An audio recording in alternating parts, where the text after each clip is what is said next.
Arguably the hottest commodity on the transfer window this summer. We've done a couple of clips on him, Antoine Griezmann. I'm sure that will please my guest, Phil Brown, here on my left, because Manchester United fan, as am I. I'd like to see Antoine Griezmann head to Old Trafford. But we're not going to talk so much about what he could bring to Manchester United in this clip, because Atletico Madrid deserve a great deal of respect.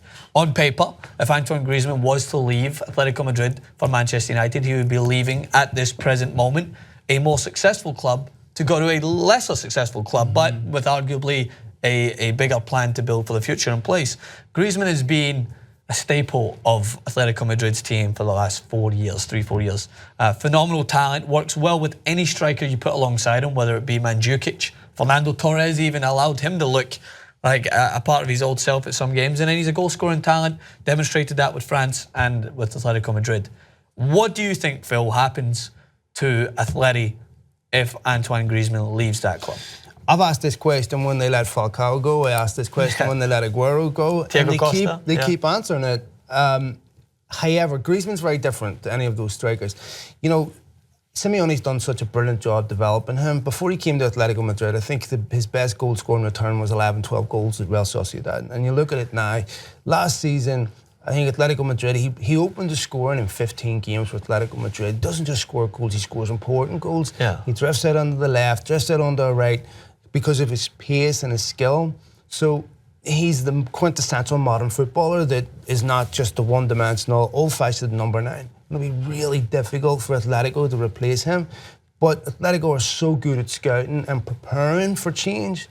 I don't know who they're going to line up, but you're not going to get someone in that class. Yeah. But it's going to be something similar to when they bought Griezmann, where they're going to develop somebody. Does Antoine Griezmann, I mentioned this when we were talking about the Euros as well, like time and time again he demonstrates that he can work well with a traditional number 9, a big man. Like he works well with Olivier Giroud, who we know is not the easiest player to work with at times, but they seem to work well when they played together with France. As I mentioned, he worked with Torres. But the one thing about Antoine Griezmann, which I love to look for in a footballer, is the anticipation. Is like he always seems, it's not just by coincidence that he's in the right place at the right time. His movement off the ball is remarkable. Arguably his best quality, along with his pace and his skill that you mentioned, Phil, is because he's always drifting into those areas where there's a higher probability that the ball's going to break. And good players will do that. They'll always make sure that they're giving themselves the best possible chance to be in a position. Lionel Messi is not always in an area by accident. He just happens to know his team inside out, and he knows that he's going to gamble if there happens to be a ball put into Suarez's feet, that it's going to bounce into this area and he's going to be there. When you watch Antoine Griezmann, where he's playing alongside a big man, he always works off of them, whether it's off the flick, off the knockdown. But Atletico Madrid, with those transitions, look at all the players that have left, and Griezmann's still been able to maintain that standard. When they allowed Mandzukic to go, they transitioned. When they allowed Falcao to go, they transitioned. They brought in Jackson Martinez. He didn't fit. He was out, and it still didn't really affect anything there, because Antoine Griezmann, along with the Koke's and the Sound Higuaizes, these guys that are continually playing with them, they seem to maintain that standard. But my worry is he that bottom Jenga piece and that attacking ability that when you take him away, things start to fall away a little bit, especially when people are not shy in saying that if you take Griezmann away, it won't be long before Diego Simeone follows. Yeah. Well, look, you look back at he had a blip this season, and during that time, Atletico were knocked out of the Copa del Rey. They were knocked off top spot in the league. They drew with PSV 0-0. 4 of the 8 games, they had 4 of their 8 games during that period were 0-0. Yeah. Which gives you an idea of how important Griezmann is to the way they play. Now, obviously, if he's out of the team, Atletico will evolve to where someone else takes up that role. Young Vieto hasn't really worked for them. Yeah. Huge potential for that kid. But for them to replace, I mean, they keep working magic. For them to replace Griezmann, it's critical that Simeone stays. Yeah. Because, you know, he's made Griezmann such a better player. And I think that's why Griezmann has a huge sense of loyalty to Simeone. And I mean, it goes back to what we were saying about Arsenal, about why he'd be so perfect for them.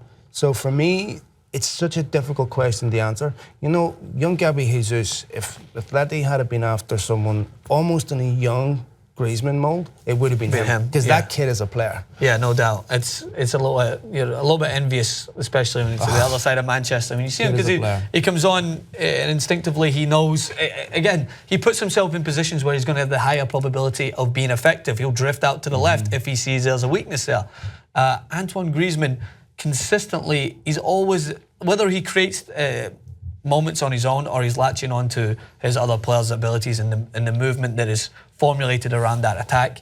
He's one player that I would love. I could simply, you remember when they used to, I don't know if they still have the player cam, when they had the player cam in Sky Sports? Yeah. It never really appealed to me, but a player I used to love watching on it was Chicharito Hernandez, similarly, because Hernandez's movement off the ball always was fascinating to me, and I think that Griezmann is the best in the world, along with the likes of Suarez and those guys who move well off the ball.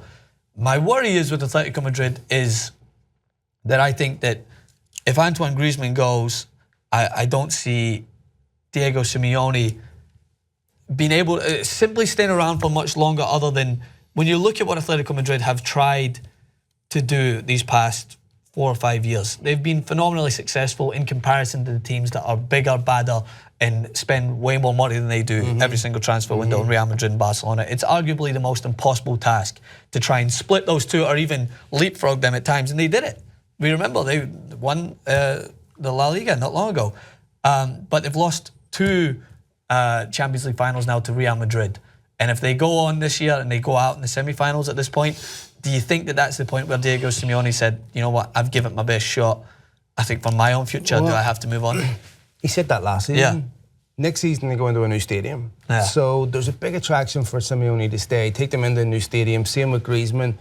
But in terms of the team itself, if he loses someone like a Griezmann, does he say to himself, like, I can't keep working this magic? Because some players are just too good to continuously replace, and you never get better selling your best players. You know, you're talking about a guy in the last 2 seasons, 32 and 53 last season. This season, he's 47, 25 goals in 47 games, 9 assists. That's a crucial football player for your team.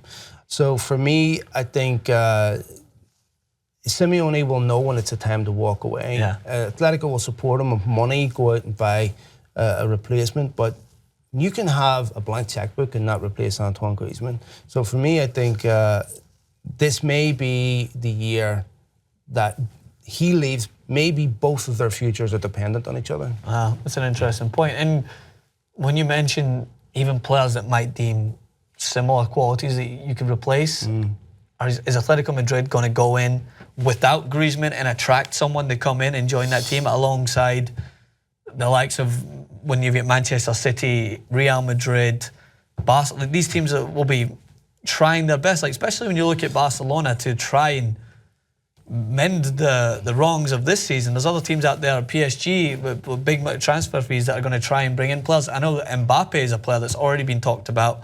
I personally would like to see him stick around at Monaco for another year, mature a little bit longer.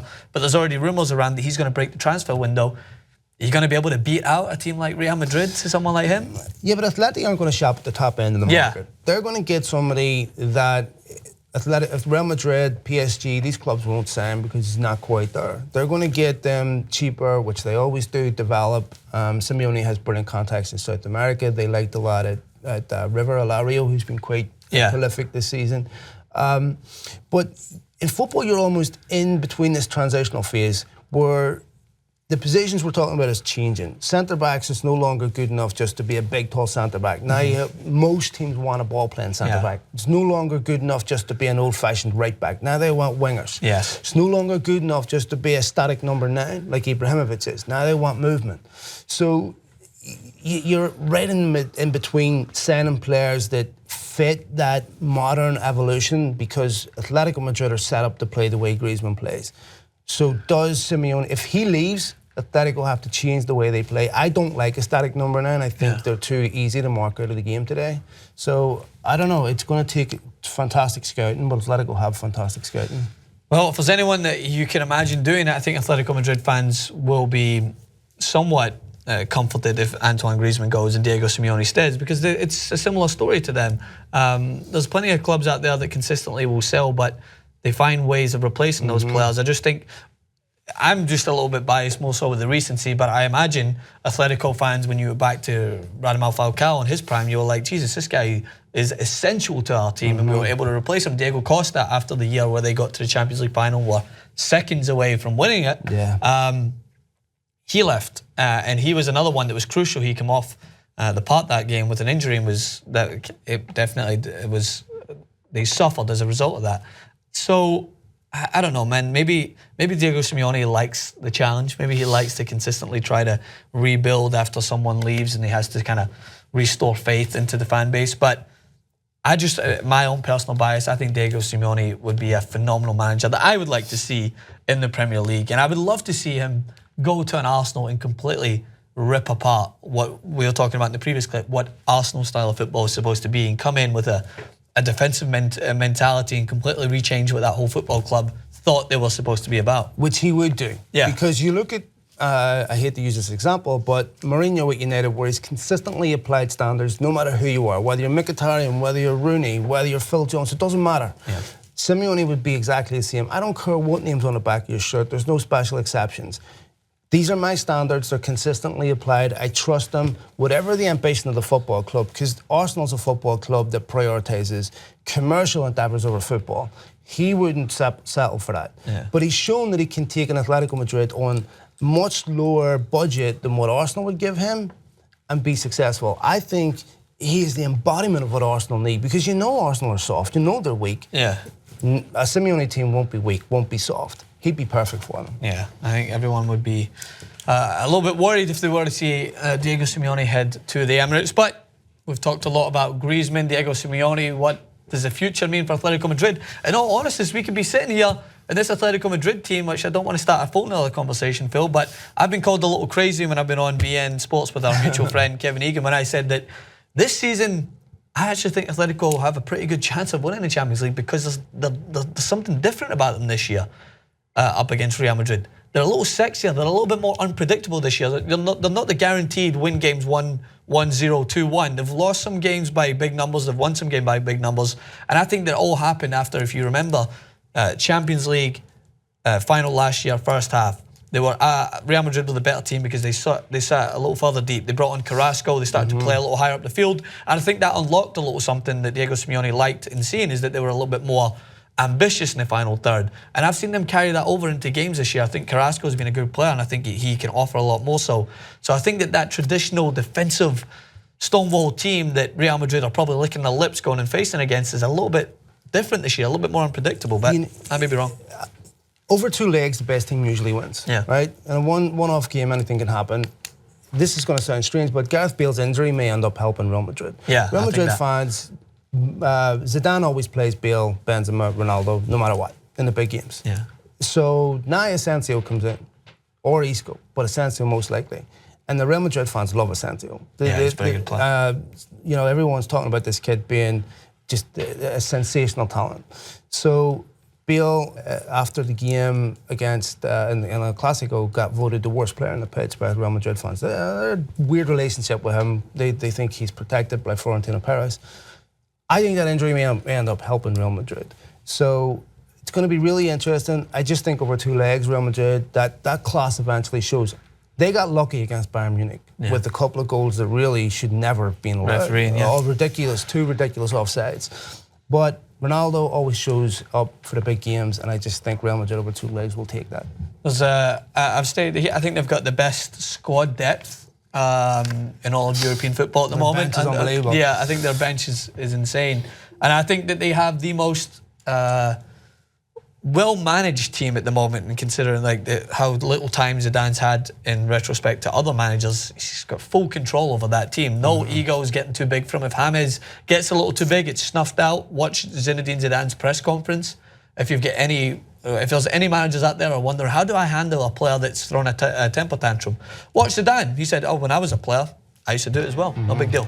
Yeah. Wipe my hands clean of it. Not make a big drama out of it that some managers do out there. But anyway, let us know what you think. Atletico Madrid, Real Madrid, all the things we talked about. And we'll see you guys soon.